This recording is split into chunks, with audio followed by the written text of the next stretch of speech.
This week could decide the future of a war that has torn apart nations, tested alliances, and cost thousands and thousands of lives.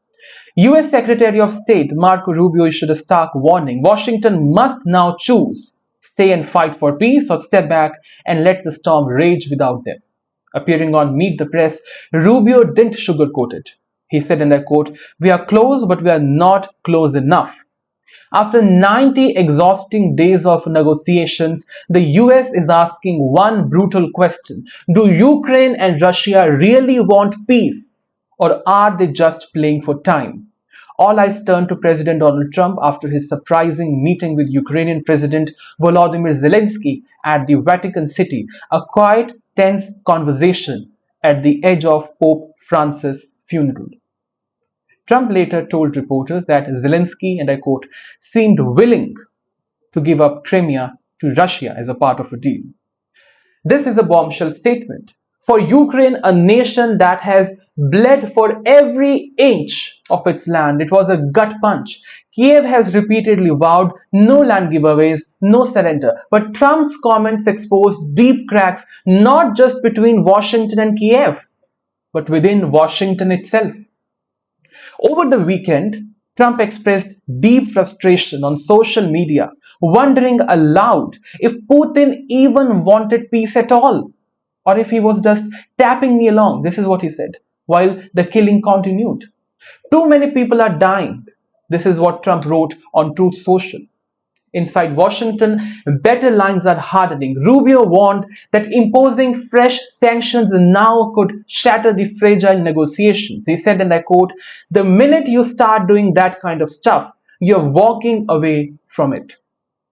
Behind closed doors, US and European officials are clashing over what any peace deal should look like.